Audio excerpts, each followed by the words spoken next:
Bila pandangan kita ini mendatar, horizontal, kita hanya melihat di bawah langit, kita tidak melibatkan Allah, kita mengandalkan diri kita berpusat pada bumi. Hidup kita akan berakhir dengan kesia-siaan. Tanpa adanya Tuhan dalam hidup kita tidak akan mendapat kepuasan di akhir tujuan kita.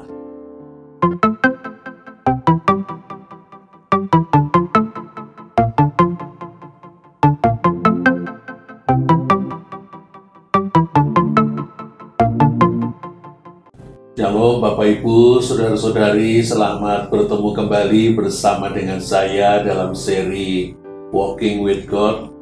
Saya akan mengajak Ibu Bapak, Saudara-saudari untuk melihat dari kitab Pengkhotbah. Kita akan mengawali pada kali ini dengan Pengkhotbah pasal yang pertama, ayat 1 sampai dengan 11. Kesia-siaan belaka, segala sesuatu sia-sia. Mari kita berdoa.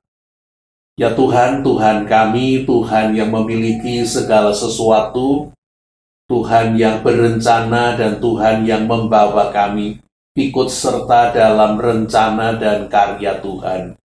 Mari ya Allah Roh Kudus, tolonglah kami apabila sekali lagi kami hendak duduk di sekeliling firman Tuhan. Berilah kami pewahyuan, berilah kami hikmat, berilah kami sapaan Tuhan secara pribadi. Tolonglah Allah yang menjadi perantaraan firman, layakkan, kuduskan, dan mampukanlah Ia, supaya Ia dapat berkata-kata menyampaikan firman Tuhan seturut dengan kehendak Tuhan, tetapi juga agar kata-katanya dapat kami ikuti dan kami mengerti. Mari Tuhan berfirmanlah, oleh karena kami bersedia untuk mendengarkannya. Di dalam Kristus Sang Firman yang sudah menjadi Sang Manusia, penebus, pemimpin, kepala, dan Raja kami. Kami berdoa dan memohon. Terima kasih. Amin. Mari kita membaca terlebih dulu dari kitab Pengkhotbah 1, ayat 1 sampai dengan 11, yang dituliskan demikian. Inilah perkataan pengkhotbah anak Daud, Raja di Yerusalem. Kesia-siaan belaka, kata pengkhotbah. Kesia-siaan belaka. Segala sesuatu adalah sia-sia.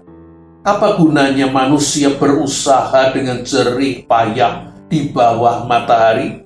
Keturunan yang satu pergi dan keturunan yang lain datang, tetapi bumi tetap ada. Matahari terbit, matahari terbenam, lalu terburu-buru menuju tempat ia terbit kembali. Angin bertiup ke selatan, lalu berputar ke utara, terus-menerus ia berputar, dan dalam putarannya angin itu kembali. Semua sungai mengalir ke laut, tetapi laut tidak juga menjadi penuh. Kemana sungai mengalir, ke situ sungai mengalir selalu. Segala sesuatu menjemukan, sehingga tak terkatakan oleh manusia. Mata tidak kenyang melihat, telinga tidak puas mendengar. Apa yang pernah ada, akan ada lagi. Dan apa yang pernah dibuat, akan dibuat lagi. Tak ada sesuatu yang baru di bawah matahari. Adakah sesuatu yang dapat dikatakan, lihatlah ini baru? Tetapi itu sudah ada dulu, lama sebelum kita ada. Kenang-kenangan dari masa lampau tidak ada, dan dari masa depan yang masih akan datang pun tidak akan ada kenang-kenangan pada mereka yang hidup sesudahnya. Ibu Bapak, Saudara-saudari yang dikasihi oleh Tuhan Yesus Kristus, kitab Pengkhotbah merupakan salah satu dari 3 kitab terakhir Perjanjian Lama yang baru diakui masuk sebagai kanon kitab suci pada persidangan terakhir di Yamnia tahun 100 Masehi. Ketiga kitab terakhir yang masuk adalah Pengkhotbah, kitab Ester, dan kitab Kidung Agung.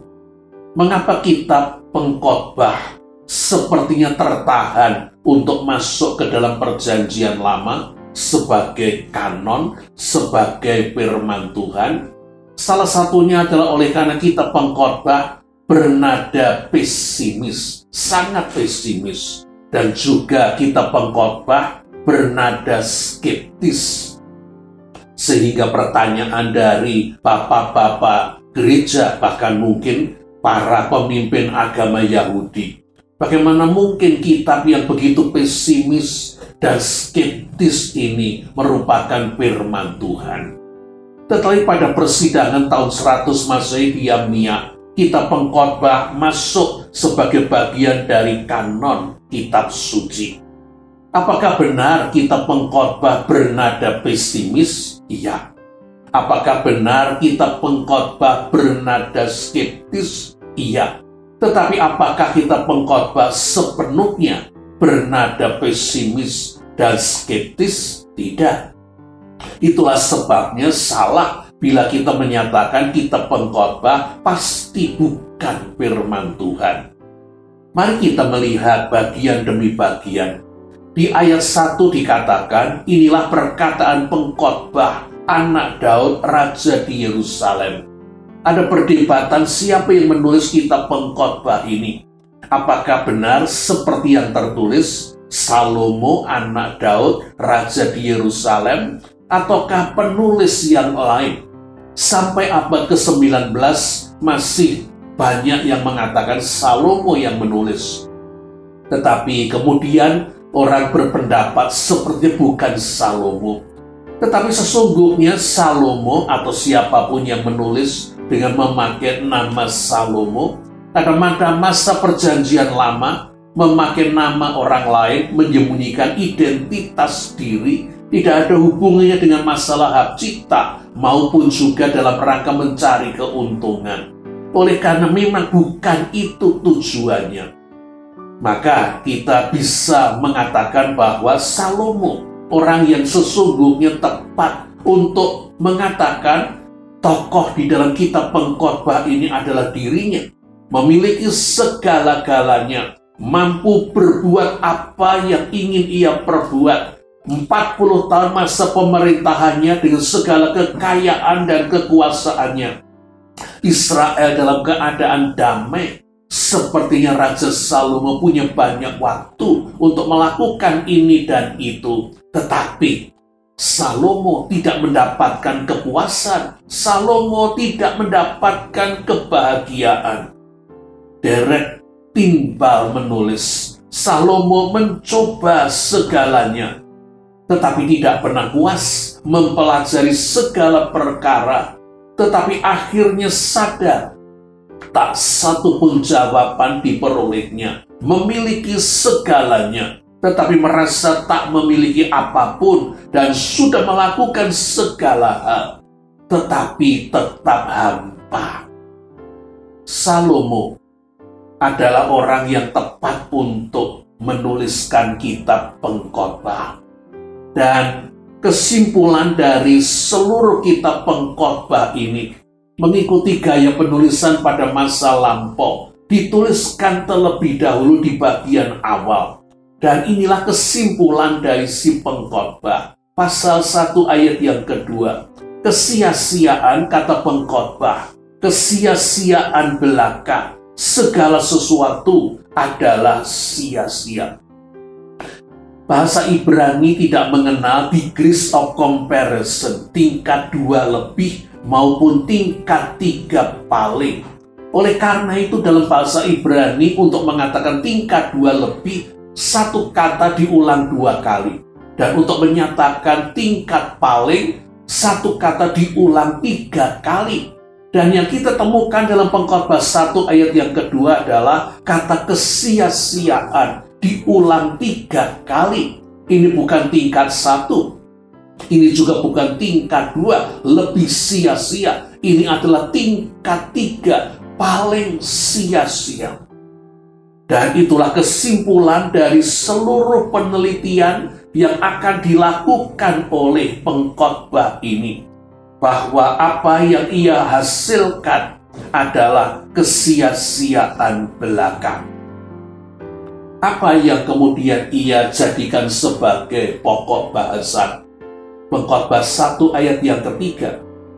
Apa gunanya manusia berusaha dengan jerih payah di bawah matahari?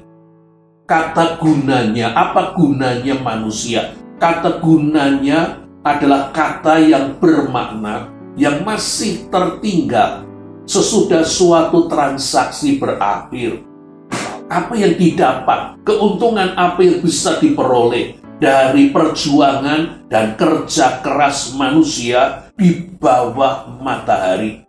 Kata di bawah matahari ini harus kita perhatikan, oleh karena itu merupakan kata kunci. Segala pekerjaan, segala daya, karya, jerih lelah yang mau dilakukan dan yang mau diteliti oleh si pengkhotbah adalah di bawah matahari.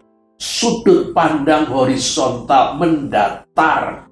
Kata di bawah matahari, ada yang mengatakan muncul 30 kali, saya hitung bahkan 33 kali, ditambah dengan satu kata yang senada, di bawah kolong langit. Muncul 34 kali. Inilah batas penelitian, inilah lapangan di mana manusia berdaya upaya, berjelih lelah, berkreasi, kerja keras di bawah matahari, di bawah kolong langit. Apa artinya itu? Artinya adalah tidak melibatkan yang di atas matahari, tidak bersama dengan yang di atas kolong langit, yaitu Tuhan. Segala sesuatu yang dilakukan di bawah matahari, di bawah kolong langit, tanpa Tuhan dan tanpa melibatkan Tuhan, inilah yang disimpulkan oleh pengkhotbah dengan kesia-siaan pangkat 3. Hembusan angin hanya seperti uap yang sebentar kelihatan lalu lenyap. Mengejar angin, menjaring angin, nol besar, tidak akan ada kepuasan yang ada di dalamnya. Charles Swindoll mengutip tulisan David Allen Hubbard, presiden dari The Fuller Theological Seminary. Hari-hari penuh kesia-siaan dapat kita alami setiap saat. Sebagian dari rencana kita bisa gagal. Jalan setapak yang nampaknya penuh harapan akan membelok dan memaksa kita kembali lagi dari awal. Tiang-tiang tempat bersandar akan roboh, meruntuhkan segala harapan dan akan menimbun kita. Saat penyakit datang menyiksa, masalah keuangan menindih, hari-hari terasa berlalu tanpa arti, berkembang menjadi minggu-minggu dan bulan-bulan kosong melompong. Kesia-siaan yang ironis, ironi yang sia-sia, itulah warna kehidupan. Swindoll melanjutkan, jika Anda telah menikah dan titik pusat pandangan Anda adalah arah horizontal, berarti Anda tidak hidup di atas langit. Maka pernikahan Anda berada pada jalan menuju kegagalan. Tragedinya adalah Anda tidak menyadarinya. Apabila Anda menjalankan kegiatan Anda dengan kekuatan manusiawi, dengan hikmat akal budi dan kemampuan Anda sendiri, tetapi tidak melibatkan Tuhan, jangan berharap akan kepuasan yang akan berlangsung lama. Anda pasti tidak akan mengenal kepuasan permanen. Bila Anda mengejar pendidikan, gelar, cita-cita dengan semua kepentingan diri sendiri, pada saatnya Anda akan jemu dan frustasi. Kita semua terlalu mementingkan pekerjaan dan mengabaikan ibadah. Akan menyadari bahwa segalanya adalah hampa. Pengkhotbah telah memberitahukan sejak awal dari buku tulisannya, kesia-siaan di bawah langit. Seluruh eksistensi manusia bila dijalani terpisah dari Allah akan menimbulkan frustasi dan kekecewaan. Semua kesenangan dan materi dalam hidup bila dicari dan dijadikan tujuan akhir tidak akan mendatangkan apapun selain kesedihan dan perasaan sia-sia. Mari kita kembali ke Pengkhotbah 1 ayat yang keempat. Keturunan yang satu pergi dan keturunan yang lain datang, tetapi bumi tetap ada. Mungkin bisa diperluas. Generasi demi generasi datang dan pergi, namun bumi tetap ada selamanya. Berapa usia manusia? 70 tahun, 80 tahun, 90 tahun. Ketika anak-anak melihat orang berusia 70 tahun, 80, 90, mereka segera membayangkan hidup yang panjang. Tetapi mereka yang sudah sampai usia 70, 80, 90, mereka akan mengatakan tahun-tahun melaju begitu cepat. Dan bila kita membandingkan kehidupan manusia dengan gunung-gunung yang ada di sekeliling kita, sebelum kita lahir gunung-gunung itu sudah ada. Dan nanti ketika kita ini sudah lenyap, meninggal, gunung-gunung itu masih tetap ada. Ternyata manusia dibuat dari tanah. Ketika kita ini sudah tidak ada, tanah itu masih ada. Bumi lebih awet daripada manusia. Bahkan generasi demi generasi berganti-ganti, bumi tetap ada. Manusia singkat umurnya, hidup itu begitu pendek. Di dalam pasal 9 ayat 2 dan 3 Pengkhotbah menyebut bahwa kematian adalah nasib yang sama yang akan mengakhiri semua kehidupan manusia.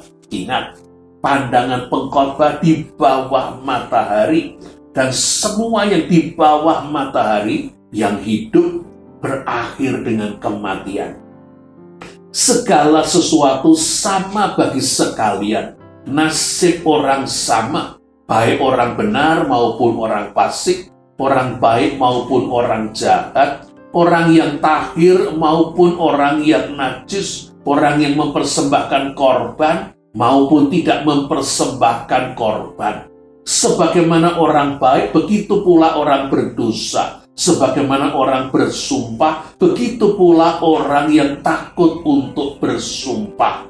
Inilah yang celaka dalam segala sesuatu yang terjadi di bawah matahari. Nasib semua orang sama, maksudnya mati. Kematian mengakhiri segala-galanya. Dan kematian tidak pandang bulu.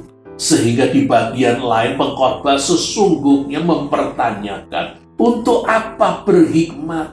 Untuk apa menjadi baik? Kalau toh akhirnya juga mati seperti orang fasik dan seperti orang jahat. Hidup itu pendek. Hidup itu akan berakhir. Hidup manusia itu ternyata rentan, rapuh, tidak kekal. Pada ayat 5, 6, dan 7 Pengkhotbah menuliskan demikian, matahari terbit, matahari terbenam, lalu terburu-buru menuju tempat ia terbit kembali. Angin bertiup ke selatan, lalu berputar-putar ke utara, terus-menerus ia berputar, dan dalam putarannya angin itu kembali. Sungai-sungai mengalir ke laut, tetapi laut tidak juga menjadi penuh. Sesungguhnya hidup ini adalah pengulangan total. Dan Pengkhotbah menggambarkan dengan memakai 3 hal yang ada di alam semesta ini. Matahari, angin, dan sungai. Matahari digambarkan bukan dengan nada positif maupun kekaguman. Matahari terbit, lalu matahari terbenam. Tetapi pengkhotbah menggambarkan matahari seperti seorang pelari yang terburu-buru berlari mengikuti rute yang sudah ditetapkan. Tidak pernah berhenti, tidak pernah libur, tidak pernah menyimpang ke arah yang berbeda. Terus menerus ia berputar dan berputar-putar, tetapi tidak pernah sampai kepada tujuannya sehingga dapat berhenti. Dan kita menemukan hal yang sama. Seperti hidup manusia datang dan pergi, demikian juga matahari datang dan pergi, terbit dan terbenam. Demikian juga dengan angin. Angin bergerak, berputar, tetapi nanti kembali lagi ke tempat semula. Demikian juga dengan sungai. Semua menuju ke laut, tetapi laut juga tidak menjadi penuh. Karena kita tahu, karena pemanasan, air akan menjadi uap. Dan bahkan juga embun. Dan pada saatnya jatuh kembali ke bumi. Dan melalui sungai kembali mengalir ke laut. Air pun berputar-putar. Demikian juga angin. Demikian juga dengan matahari. Dan hal ini menggambarkan kehidupan di bawah matahari, di bawah lengkung matahari, akan seperti perjalanan matahari itu sendiri. Pengulangan yang menjengkelkan, menjemukan, dan tiada akhir. Adakah kita menyadari bahwa hidup kita ternyata juga sebuah pengulangan? Hidup kita ternyata merupakan sebuah rutinitas. Lihatlah agenda jadwal kita mulai dari bangun pagi, gosok gigi, mandi, makan, lalu berangkat bekerja atau anak-anak ke sekolah, kuliah. Lalu mereka yang bekerja akan menunggu jam istirahat, mungkin jam 12 sampai dengan jam 1. Lalu kembali lagi bekerja sambil mengharapkan jam untuk bisa mengakhiri pekerjaan dan pulang ke rumah. Dan sesampai di rumah masih ada tugas, pekerjaan di rumah, sampai nanti saatnya makan malam. Dan mungkin sebentar nonton televisi, dan akhirnya tidur. Bagaimana besok? Bangun lagi, gosok gigi lagi, mandi lagi, makan lagi, berangkat kerja atau kuliah atau sekolah, menunggu jam break siang hari, pulang kerja, dan menyelesaikan agenda di rumah. Dan besok paginya sama lagi, hidup kita sudah menjadi sebuah irama yang rutin. Benar, kita membutuhkan rutinitas. Oleh karena rutinitas menolong kita untuk tidak perlu berpikir terlalu lama. Apakah kita perlu untuk gosok gigi apa tidak? Apakah perlu untuk mandi? Semua sudah selesai, tinggal dilakukan. Tetapi rutinitas, walaupun dengan variasi, mungkin Senin mencuci pakaian, Selasa mungkin kita olahraga sore atau malam, mungkin Rabu kita kelompok sel, sekarang mungkin lewat Zoom. Jumat mungkin kita menuju ke tempat lain, ke tempat tetangga atau keluarga.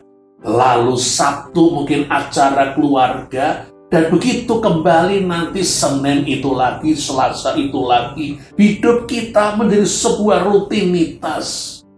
Dan rutinitas ini kemudian membuat kita tidak lagi berpikir, tidak lagi menghayati, tidak lagi menginisiasi. Bukankah seringkali terjadi kita berpikir sebelum mungkin tidur, ini tadi sudah gosok gigi atau belum ya? Kita tidak menghayati apa yang sedang kita lakukan. Hidup kita meluncur, hidup kita menjadi otomatis, dan pasti dalam situasi seperti itu, yang terasa adalah hidup ini monoton, hidup ini hambar. Apa bedanya dengan mereka yang di penjara? Bel berbunyi, mereka keluar dari sal, mungkin untuk mandi, bel untuk makan, bel untuk masuk ke tempat di mana mereka harus bekerja, nanti kembali lagi bel untuk makan, kemudian bel untuk masuk ke sal, besok pagi bel yang sama untuk keluar, untuk makan, untuk kerja, untuk masuk ke sal lagi. Dan sebagian besar dari kita menjalani hidup di penjara terbuka. Oleh karena kita tidak dipenjara dalam sebuah lembaga pemasyarakatan, tetapi kita dipenjara oleh rutinitas kita. Hidup kita sudah diatur oleh agenda kita yang tetap, menjadi monoton, menjadi hambar, menjadikan hidup kita ini kosong. Kita hidup di permukaan saja, kita hidup tanpa hati. Kadang-kadang kita ini seperti robot. Dan apa yang kemudian dipikirkan oleh banyak orang, diingini oleh banyak orang, selingan. Betapa kita bergembira ketika terjadi sesuatu yang mengubah rutinitas kita ini. Bahkan apabila membuat kita tidak harus melakukan yang rutin, yang membosankan ini. Banyak yang sangat suka untuk melihat kalender, untuk mencari tanggal merah. Ada yang hobi untuk membuat izin ini dan itu supaya bisa keluar kantor. Bahkan sesungguhnya kita maupun juga para siswa tidak prihatin dan sedih kalau kantor maupun sekolahan terkena banjir 1-2 hari. Oleh karena itu berarti selingan, tidak kerja, tidak sekolah, tidak kuliah. Kita bisa melakukan yang berbeda, ada acara bebas dan itu menyenangkan. Di dalam Pengkhotbah 1 ayat yang ke-8, pengkhotbah melanjutkan, segala sesuatu begitu menjemukan, sehingga tak terkatakan oleh manusia. Mata tidak kenyang melihat, dan telinga tidak puas mendengar. Hidup ini tidak pernah puas. Hidup ini seperti punya nafsu raksasa, yang tidak pernah dapat dipuaskan. Kadang-kadang kita berpikir bahwa kita akan puas, senang, bahagia kalau bisa mendapatkan sesuatu, sepeda motor atau mobil, atau kita bisa berrekreasi ke pantai, camping di gunung, atau pergi ke Labuan Bajo, bahkan mungkin ke Tokyo.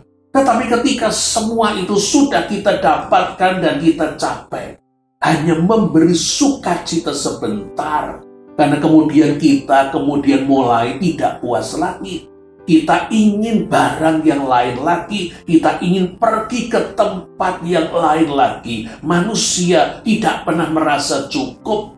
Kita tidak bisa mengatakan cukup. Ibu, bapak, saudara-saudari, apakah bisa berkata cukup kalau punya uang sejumlah tertentu?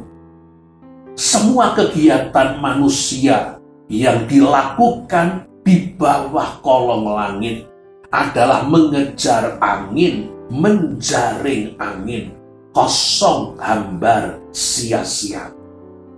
Di dalam ayat 9 dari Pengkhotbah pasal 1 dituliskan, apa yang pernah ada akan ada lagi. Apa yang pernah dibuat akan dibuat lagi. Tidak ada sesuatu yang baru di bawah matahari. Ayat 10. Adakah sesuatu dapat dikatakan, lihatlah ini baru? Tetapi itu sudah ada dulu lama sebelum kita. Hidup ini tidak berubah. Model pakaian yang dikatakan sebagai model yang baru muncul, ternyata lama sudah ada model seperti itu.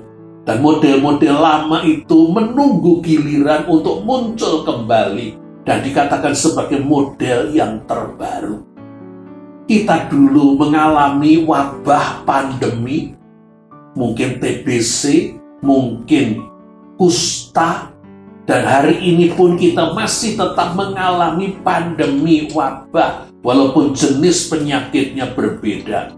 Dulu teknologi belum maju, masih ada banyak masalah dan kesulitan. Sekarang teknologi sudah semakin maju, tetapi masih tetap banyak masalah dan kesulitan. Dulu jalan-jalan sedikit dan sempit sehingga banyak kemacetan. Sekarang sudah dibuat jalan-jalan baru dan lebar. Tetapi produksi mobil dan sepeda motor juga gencar. Akhirnya hanya memindahkan kemacetan di tempat yang lain. Zaman dulu ada banyak orang miskin menderita dan mati. Tetapi sampai zaman sekarang pun dengan model-model pemerintahan, dinas sosial, tetap banyak orang miskin menderita dan mati. Zaman dulu banyak orang jahat, penipu dan pemerkosa. Sampai hari ini pun masih tetap banyak orang jahat, penipu dan pemerkosa. Bahkan seringkali dengan cara yang lebih canggih.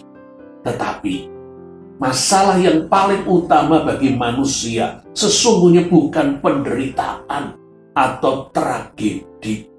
Karena penderitaan dan tragedi terkadang justru membawa keinsyafan, membukakan kesadaran kita. Antara lain, kesadaran bahwa kekuatan kita tidak bisa diandalkan. Kesadaran bahwa kita membutuhkan Tuhan. Dan penderitaan maupun tragedi seringkali justru menimbulkan solidaritas. Masalah utama bagi banyak orang adalah kebosanan. Derek Tigbal mengungkapkan apa yang ia temukan dalam sebuah tulisan mingguan The Times, laporan 8 April 1986, mengutip berita dari Tanjung Daily News. Petani-petani kaya Cina melakukan tindak kriminal, terutama pemerkosaan, untuk mengatasi kebosanan yang timbul pada waktu-waktu luang. Apakah dari bekerja 6 hari dengan Sabtu bekerja, dikurangi menjadi 5 hari dengan Sabtu libur akan membawa perubahan yang baik? Bagi banyak orang, bekerja 5 hari memberi kesulitan tambahan, yaitu tidak hanya mengisi kekosongan minggu, tetapi sekarang juga mengisi kekosongan Sabtu. Harus diisi apa? Oleh karena manusia tidak tahan dengan kekosongan. Pengkhotbah 1 ayat yang ke-11, bacaan kita yang terakhir, kenang-kenangan dari masa lampau tidak ada, dan dari masa depan yang masih akan datang pun tidak ada kenang-kenangan pada mereka yang hidup sesudahnya. Hidup ini tidak berarti. Tokoh-tokoh sejarah yang mengagumkan pada masanya sudah tidak lagi dikenal. Buku-buku yang merupakan hasil kerja bertahun-tahun, puncak keberhasilan orang-orang tertentu, tergeletak, diloakan tanpa ada yang bersedia membaca. Autobiografi orang-orang terkenal hanya menjadi kertas yang tidak ada yang membaca. Orang-orang cantik juga akan mengalami masalah mati dan terlupakan. Orang-orang gagah juga akan mati dan terlupakan. Orang-orang perkasa, orang-orang kaya juga akan mati dan terlupakan. Dan itu menakutkan bagi banyak orang. Jadi, sesudah kita mengikuti pasal pertama dari kitab Pengkhotbah, sesungguhnya apa yang bisa kita peroleh? Yang pertama, mungkin kita bisa mengatakan bahwa Pengkhotbah, jikalau kita membaca lebih lanjut, hendak menginsyafkan kita bahwa bila pandangan kita ini mendatar, horizontal, kita hanya melihat di bawah langit, kita tidak melibatkan Allah, kita mengandalkan diri kita berpusat pada bumi. Hidup kita akan berakhir dengan kesia-siaan. Tanpa adanya Tuhan dalam hidup kita kita tidak akan mendapat kepuasan di akhir tujuan kita. Pengkhotbah nanti akan melakukan beberapa tahap penelitian pribadi, dan dia akan mengakhiri dengan memperlihatkan kita ini butuh Tuhan. Dia akan mengajak melihat moralitas umum, dan dia nanti juga akan mengakhiri dengan mengajak melihat Tuhan. Demikian juga bagian terakhir. Setiap kali ia menghadapi kebuntuan, tidak ada hasil, ia akan melihat kebutuhan akan Tuhan. Dan mari kita camkan untuk menjadi nasihat bagi diri kita. Pandangan maupun perasaan bahwa hari esok lebih baik daripada sekarang salah. Karena bila kita memiliki pandangan dan perasaan esok lebih baik daripada sekarang, itu akan membuat hidup kita berpusat pada esok dan membuat kita tidak bisa menikmati hari sekarang, kekinian yang diberikan oleh Tuhan. Anak-anak dibiarkan melewati masa usia emas mereka karena orang tua berpikir yang lebih jauh. Untuk studi mereka butuh biaya, tetapi anak-anak kemudian bertumbuh tanpa kedekatan dengan ayah, mungkin bahkan juga dengan ibu. Kita berfokus ke depan, tetapi banyak orang merasa kehilangan masa kanak-kanaknya, kehilangan masa di mana ia mestinya bisa menikmati era SMP, SMA, kuliah, karena sibuk terlalu cepat untuk belajar dan rampung kuliah dan bekerja, dan kemudian membawa penyesalan. Yang kedua, ketika orang berprinsip esok lebih baik daripada sekarang, adalah membuat tidak tangguh, tidak teguh untuk menghadapi apa yang di depan mata, yaitu pencobaan, yaitu masalah. Oleh karena kita memilih untuk menghindar, untuk lari. Ibu, bapak, saudara-saudari yang dikasihi oleh Tuhan Yesus Kristus, bagaimana saudara menjalani kehidupan saudara? Apakah saudara tanpa sadar terpengaruh dengan pikiran, pendapat, filsafat di sekeliling saudara dan hidup berpusat pada diri saudara dan dunia, mengejar prestasi, mengejar kekayaan, ingin segera sampai ke puncak piramida, dan sampai di atas ternyata hampa dan kosong? Apakah benar saudara berkata bahwa Tuhan adalah pusat hidup saudara, realisasi hidup saudara, sehari-hari saudara? Apakah benar menunjukkan hal tersebut? Berapa banyak waktu yang kita pakai untuk mengingat Tuhan, berbicara dengan Tuhan, bekerja bersama dengan Tuhan, ketimbang mengejar keinginan kita, apa yang dianggap berharga oleh dunia, kekayaan, kesuksesan, prestasi? Apakah benar hidup saudara berpusat kepada Tuhan? Mari kita berjuang, memperjuangkan hidup yang berpusat kepada Tuhan. Dan itu harus kita lakukan dengan terus-menerus menyadarkan diri kita. Tuhan ada, Tuhan hadir. Tuhan yang pegang kendali, Tuhan pemilik segalanya, supaya kita hidup bersama dengan Tuhan, berjalan bersama dengan Tuhan. Karena dialah satu-satunya berjanji, kepadaku telah diberikan segala kuasa di surga dan di bumi. Dan ia berkata, aku menyertai kamu sampai akhir zaman. Dengan siapa kita akan hidup? Bahkan pertanyaannya, untuk siapa kita hidup? Untuk Tuhan. Karena Tuhanlah yang memberi kehidupan dan kehidupan baru kepada kita.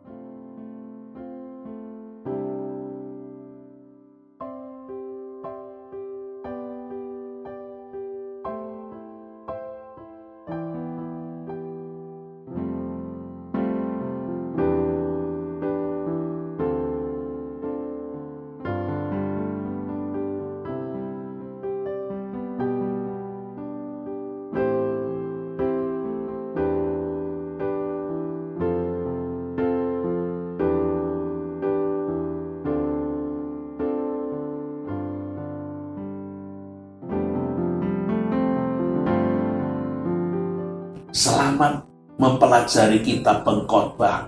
Oleh karena kita dapat belajar banyak dari apa yang sepertinya pesimis dan skeptis untuk menemukan kebenaran dan keindahan dan terutama kekekalan.